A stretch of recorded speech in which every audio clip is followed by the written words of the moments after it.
മൈലാപ്പൂരിലെ കപാലീശ്വര ക്ഷേത്രത്തിൽ ഇക്കഴിഞ്ഞ ദിവസം പ്രത്യേക പൂജയോടനുബന്ധിച്ച് നടന്ന നാദസ്വരത്തിൻ്റെ കാഴ്ചയാണ് നമ്മളിപ്പോൾ കണ്ടത്. അതിവിശാലമായ ക്ഷേത്രമാണ്. കപാലീശ്വര ക്ഷേത്രത്തിനെ കുറിച്ച് നമ്മളുടെ ചാനലിൽ നേരത്തെ വീഡിയോ ചെയ്തിട്ടുണ്ട്. ചെന്നൈയിലെ തന്നെ ഏറ്റവും തിരക്കേറിയ ക്ഷേത്രങ്ങളിലൊരു ക്ഷേത്രമാണ്.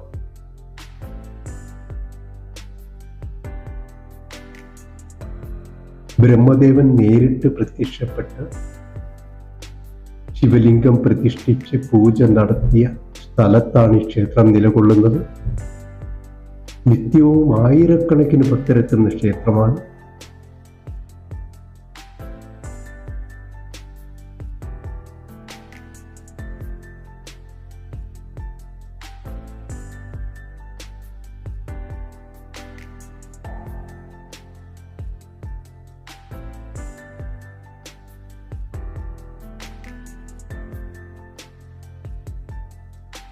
സന്താന ഭാഗ്യത്തിനു വേണ്ടി ഉള്ള നേർച്ച, തൊട്ടിയുടെ ആകൃതിയിലുള്ള നേർച്ചകള് ഈ മരത്തിൽ ബന്ധിക്കുന്ന ഒരു ചടങ്ങുണ്ട്. ഭക്തർക്ക് വളരെയധികം വിശ്വാസമാണ് അതിൽ. ആ മരമാണ് നമ്മൾ കാണുന്നത്.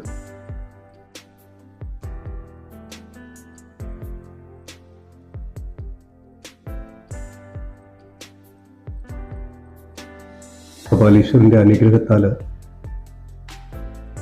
ഇവിടെ എത്തി പ്രാർത്ഥിക്കുന്ന ഭക്തർക്ക് ഗുണകരമായ അനുഭവങ്ങളാണ് ഉണ്ടാവാറുള്ളത്.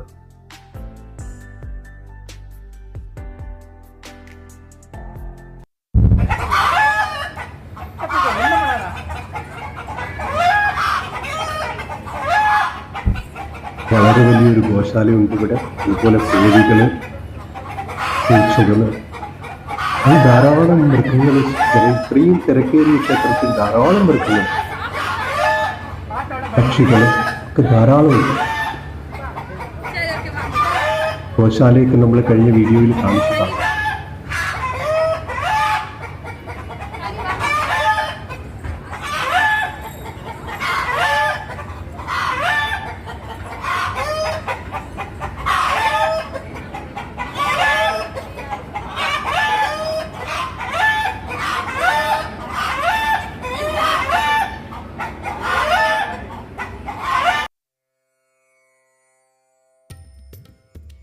നന്ദികേശൻ, മഹാദേവൻ,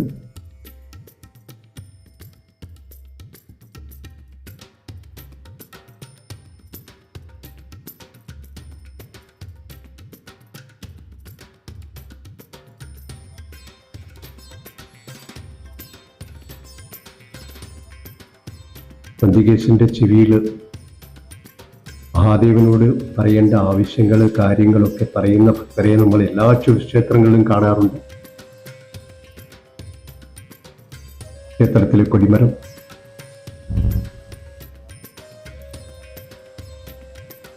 ആയിരക്കണക്കിന് ഭക്തർ നിത്യവും എത്തും. അതുമാത്രമല്ല, ഈ ക്ഷേത്രത്തിന്റെ ഏറ്റവും വലിയ പ്രത്യേകത നമ്മൾ വാങ്ങിക്കൊടുക്കുന്ന പൂജാദ്രവ്യങ്ങൾ നമ്മളുടെ മുമ്പിൽ വെച്ച് തന്നെ വിഗ്രഹത്തിൽ കൊണ്ടുപോയി മാലയാർത്തുകയും പൂജാദ്രവ്യങ്ങൾ സമർപ്പിക്കുകയും ചെയ്ത് പൂജ ചെയ്തിട്ട് അവിടുന്ന് ഉള്ള വിഗ്രഹത്തിൽ ചാർത്തിയിരിക്കുന്ന പൂക്കളും മാലകളും ഒക്കെ നമുക്ക് തിരിച്ചെടുത്ത് തരുന്ന ഒരു രീതിയാണ് ഇവിടുത്തെ പൂജാക്രമം.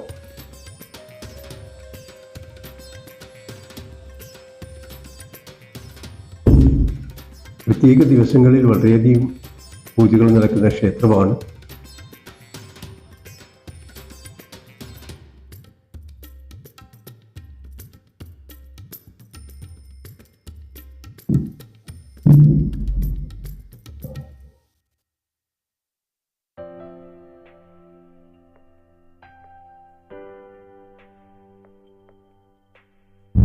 ഇത് ക്ഷേത്രത്തിന് മുമ്പിൽ അതിവിശാലമായ ക്ഷേത്രക്കുളമുണ്ട്. ആ ക്ഷേത്രക്കുളത്തിന്റെ മാതൃകയിൽ പ്രത്യേക ഉത്സവത്തിന്റെ ഭാഗമായിട്ട് ക്ഷേത്രത്തിനുള്ളിൽ നിർമ്മിച്ച മാതൃകയാണിത്. ക്ഷേത്രക്കുളം എന്ന് പറഞ്ഞു കഴിഞ്ഞാൽ ഈ അടുത്ത ഭാഗത്തുള്ളതിലേക്ക് ഏറ്റവും വിശാലമായ ക്ഷേത്രക്കുളമാണ് ഇവിടുത്തെ. നമുക്ക് കാണാം ക്ഷേത്രക്കുളം.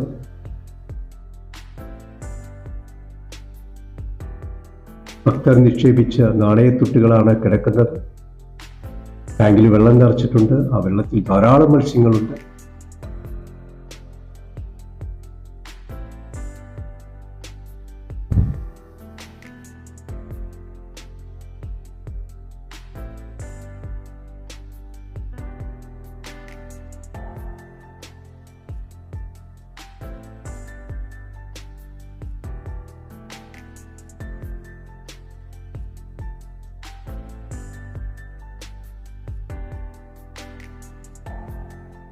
നൂറ്റി 120 അടിയിലധികം ഉയരമുള്ളതാണ് ഈ ക്ഷേത്രത്തിന്റെ പ്രധാന ഗോപുരം. അല്ലാതെ തന്നെ ഗണേശന്റെ പ്രതിഷ്ഠയ്ക്ക് മുകളിൽ, അതേപോലെ തന്നെ ശ്രീമുരുകന്റെ ഒരു ക്ഷേത്രമുണ്ട്.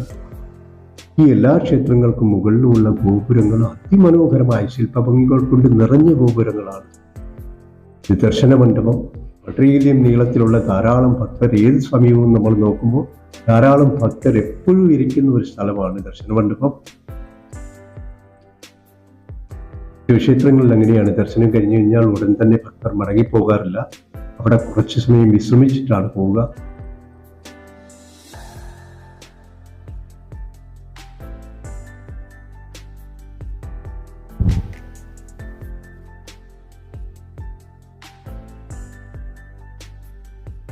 ഈ മണ്ഡപത്തിലൂടെ കടന്നാണ് നമ്മൾ കപാലീശ്വരനെ കാണാൻ പോവുക.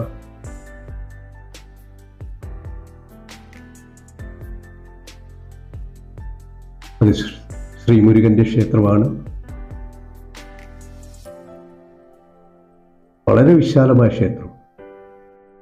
അതേപോലെ ഏത് സമയത്തും നമുക്ക് ധാരാളം ഭക്തർ ആ ക്ഷേത്രത്തിന്റെ പല ഭാഗങ്ങളിലും ധ്യാനത്തിലിരിക്കുന്നതും വെറുതെ ഇരിക്കുന്നതും ഒക്കെയായി ധാരാളം ഭക്തരെ നമുക്ക് കാണാൻ കഴിയും. ജനങ്ങൾ വലിയ വിശ്വാസം അർപ്പിച്ചിട്ടുള്ള ക്ഷേത്രമാണ്. ഇതാണ് ക്ഷേത്രത്തിലെ അതിവിശാലമായ ക്ഷേത്രകുളം. വെള്ളം ഒരുപാടുണ്ട്. ഇല്ലെങ്കിൽ ഈ ക്ഷേത്രകുളത്തിൽ തന്നെ നന്ദികേശന്റെ ഒരു ശില്പമുണ്ട്.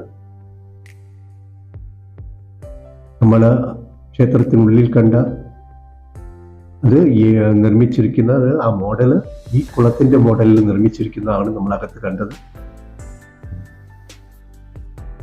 അതിവിശാലമായ ഒരു മണ്ഡപം കുളത്തിന് നടുവിലുണ്ട്. വളരെ വലിയ കുളമാണ്. ചുറ്റിലും പടിക്കെട്ടുകളും ഒക്കെ ആയിട്ട് മനോഹരമായ ഒരു കുളം.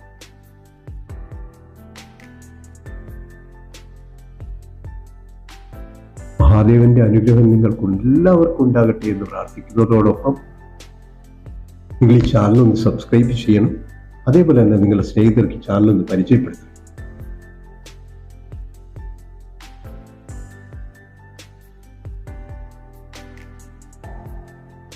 വളരെ വിശാലമായ കുളമാണ്. താറാവുകളും അരയന്യങ്ങളും ഒക്കെ ഉണ്ട് ഈ കുളത്തിൽ. ധാരാളം ജീവജാലങ്ങളെ പരിപാലിക്കുന്നതാണ് കപാലീശ്വര ക്ഷേത്രം.